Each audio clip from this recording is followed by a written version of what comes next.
waxa aynu arkaynaa inuu dhibaato weyn ku hayo diinta qaadku iyo aqoontii la baran lahaa shareecada iyo cibaadada intaba marka la isku daro nabi maxamed wuxuu diiday calayhi salaatu wasalaam an-nawma qabla al-ishaa wal-hadith ba'daha salaada cishaa'iga ka hor in la seexdo iyo in la soo jeedo cishaa'iga kadib labadaba uu diiday taa macnaheedu waa maxay waa iyadoo loo dadaalayo salaada cishaa'i iyo salaada subax waxa iska macruufa qofku marka uu habeenkii aad u soo jeedo salaada subax waxay ku dhaaftaa inta uu hurdo daydeeyo ama waqtiga ay ku beeganto salaada subax waa waqtigu seexdo waxa kale uu nabigu xusay calayhi salaatu wasalaam man taraka al-'asr fa ka'annama wutira ahluhu wa maaluhu qofka salaada casar ay dhaafto ama ka taga wuxuu ka dhigan yahay dad iyo dunyada iyadoo laga kala yeelay oo dadkiisina ka madhay dunyadiisina ka baabaaday oo qofka salaada cishaa dhaaf inteeba qof qaylaya isagoo marqaankiisii iyo macaankiisa waan dugsanayaa leh salaadii casar ay dhaafaysa arinta labaad dhibka uu ku haya waxa weeye dhaqaalaha oo daruuriyaadkii kamida sheekhuba uu sheegay diinteenuna ay ilaalinayso ilaahayna maalka khayr buu ka dhigay waynahu lihubbil khayr la shadiid inuu khayr yahay ayaa diinteenu ay ku tilmaantay khayrkaasina uu mudan yahay in ilaahay loogu mahadnaqo subhanahu wa ta'ala markaas quraankeena ilaahay waxa uu ku yiri wala tubadir tabdiran innal mubaddirina kanu ikhwana ash-shayatin wa kana ash-shaytanu li rabbih kafura hatta daadin xoolaha sayr iyo daadin dadka xoolaha daadiya ee sidii loogu talagalay aan u isticmaalin shaytaankay walaalay insigii way ka baxayaan waa adduunka kii aad lahayd oo si xun u isticmaasho ayaa ilaahay uu tilmaamaya liiskii shaytaanka inaad ku beerayso waxaan dareemi karaynaa maanta dhaqaalaha inaga baxaya waxa kale oo ilaahay uu wakulu washrabu wala tusrifu cuna oo cabba oo ha ku xadgudbina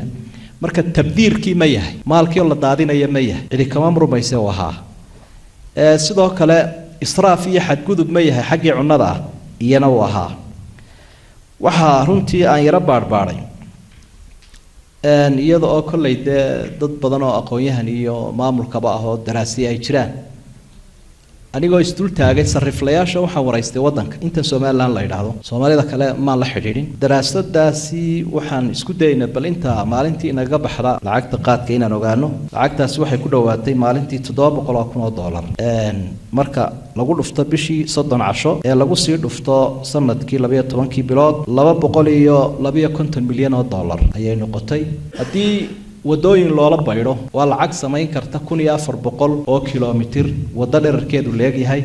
oo kiiloomitirkiiba uu yahay $100,000 hadii jaamacada loola kacana iyo dugsiyo sare iyo dhinacyo kale hadalkeeda wala 150 milyan arintaasi waxa aad dareemi karaysa aynu arkaynaa ummadani inay tahay ummad fuqara bay sheeganaysa waxaanaynu caawinaynaa ummada kale in reer Suudaan oo soo islaamayba masaajidku noogu yimma waqtiyada kamida kelmadiisii buuriyo intaan dariskii bilaabin baan kelmad yar siinay habeen arintan qaadku ka warrama wuxuu waxaan maray magaalooyinka waaweyn oo waxaan arkay dadkii oo balwada inta lacag inta ku bixinaya marka waxaan oran lahaa annaga hadaanu reer Yurub nahay mucaawanahana weydiisanina maadaama idinku caawinaysaan ummadaha kale iyo jaarka waxa fiican inaydaan mucaawanana weydiisan hadii doonaysaan inay iska daysaan su'aashana intiina nun haystay ninkaas ayaama yar buu inala joogay xaqiiqadeennana wuu arkay marka arinta lacagta inta laga baxaysa hadii dalka lagu soo celiyo oo dadka lagu soo celiyo oo caafimaadka lagu soo celiyo arintaasi waa wax macruuf horumarka la doondoonaya inuu iman lahaa dhaqaaleena halkaas uu maraya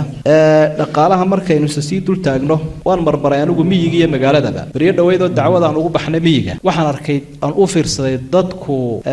jaadka waxa ay ku iibsadaan waxa la waxaynu khayraad leenahay bay ku iibsadaan qola waxay ku iibsanaysay haraga inta soo ururiyaan bay jaad ku iibsanayeen qolo kale arig iyo geel ay ku iibsanayaan qolo kale baasha beeyada la yiraahdo iyo xabagta baxda ayay ku iibsanayeen oo baabuur dhan oo beeya ah oo mid jaad la isdhaafinayaa baad arkaysa qolo waxa kale waxay ku iibsanayaan jaadka dhulkan aynu ku noolahay dharkii uu huwanaa oo dhirta ah marka dhirta intay shidaan dhuxul soo saaraan ayaa geedkii dadkii dunyadu ku noolaayeen geedkan qaadkay ku iibsanayeen geedka qaad ayaa waxa lagu iibsanayaa geedkan la soo gubay marka waxa la waxaynu khayraad lahayn wax haray ma jiro idan marka dadkii kolkay saa u dhaqmayaan ummad waalan oo wadan ku nool ayaa sawirkooda iyo muuqaalkoodu noqonaya mar hadduu shaygu caafimaadka qofka dhibayo ilaahay baa ka hadla waxa uu wala taqtulu anfusakum inna allaha kana bikum rahiman naftina hadilina ilaahay baa idin naxariisanaya wala tulqu bi aydikum ila tahluk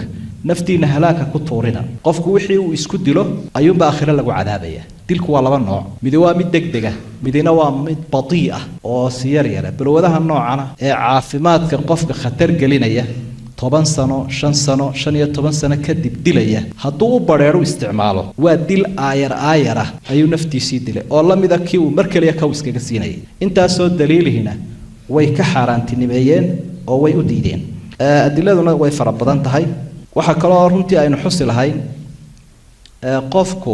lacagta uu jaadtiisanayo inuu soo qaado halka uu gaas iyo kabriid ku qabto gubo ayaa inooga sahlan intuu jaad siistay inuu cuno waxaynu ku sababaynaynaa marka uu lacagta soo qaado dollarka faraha badan rasaysan ee halka uu ku gubo dhaqaalihu bayna dhaafay laakiin kolka uu jaad soo siisto qaylo lacagtii way tagtay waqtigii wuu tagay caafimaadkii wuu tagay wax soo saarkiisii wuu tagay diintiisii way ilaa waxaan oo dhan aynu ka tirinayno xusayno ayaa iska keen raacay waxaynu daliilka u soo qaadanaynaa aqliga ku soo dhow dadka qaar kood baa laga yaabaa inay la yaabaan qofku intuu lacag burburan soo qaado intuu kabriid iyo gaas ku qabto ololiyo inay waali ku tiriyaan hadduu ku marqaamo laakiin waa marqaan marka arintaasi inaad sidaa u fahamtaabaa muhiima waxa uu tilmaamaya xadiidka saxiix ah inuu ahaa akhlaaq wanaag wama kaana sawaahan fil aswaq kitaabkii tawraad baa sifada nabigu sii sheegaya waxa kamid aha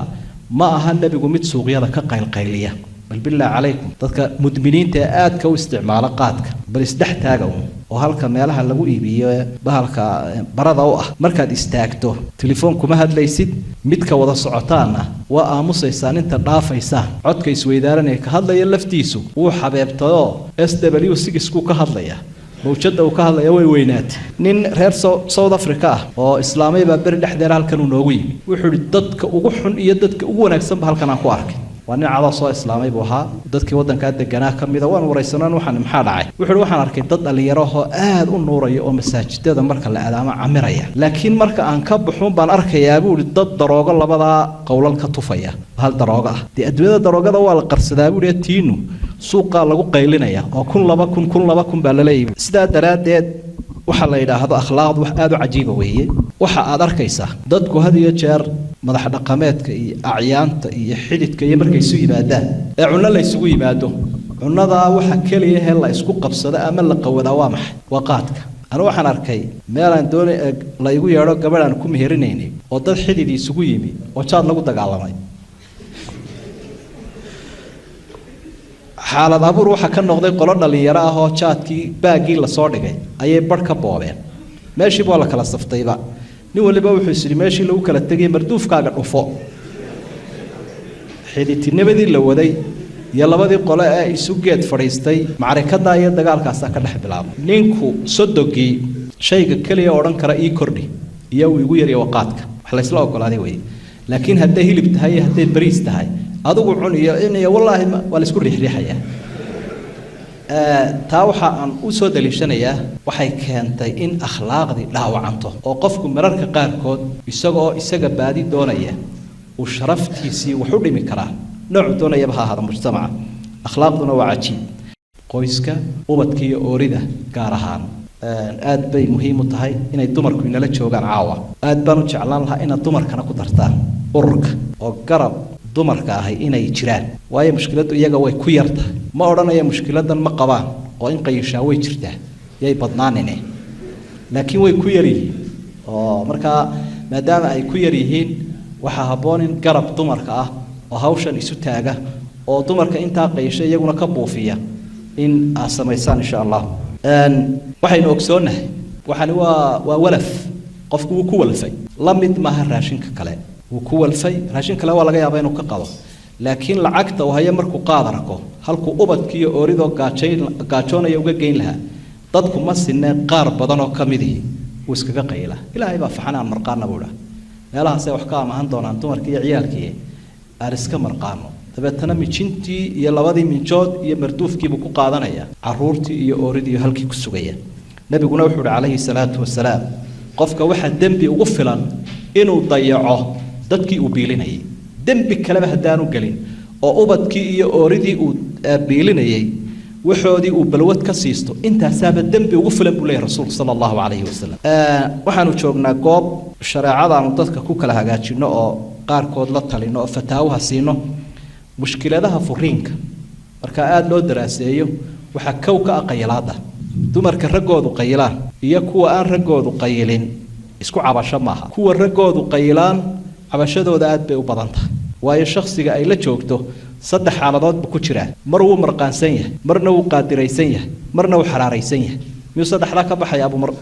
qofkii qaylayay mar wuu marqaansan yahayoo waa faxalo wuxuu hayo saaxiibadii baa kala raacinayaaba oo waa marka uu soo helo gelinka dambe waqtiga aan la fadhiisanina la soo xasiliyo la sidee bacda yar uu ku duuban yahay qof aad u faraxsan weey marka uu ku dhiiqana uu ka sii daran yahay waa marka dee qosolkiisa iyo sheekadiisu ay badan tahay sidoo kale marka uu guriga tagana ee hurdadu ay ku yaraatana qaadiro ayaa ku dhacaysa saadaradeed ruuxii dumarka waxay leedahay waxaan isku seegnaa caruurta marka subaxdii iskuulka uu amba bixinayay malcaamada ayaa wuxuu leeyahay imikaanu yara xamaynaa aanu sii seexanaynaa naga daaya buuqa waninkii ciyaalka kaxayn lahaa ee malcaamadii iskuulka geyn lahaa ayaa halka la iska laynaya waa halka hay toosinina imika nagu buuqaysaan noo kaadiya buu leeyahay gabadhiina waxay amba bixinaysaa caruurtii ay doonaysaa waxbarashadoodiina xaaladda kalena waa markaa uu dee xaraaraysan yahay gelinkii hore qofkii uu doonayo sidaa daraaddeed baa isku dhacaasi uu imanayaa saddexdaa xaalo mid un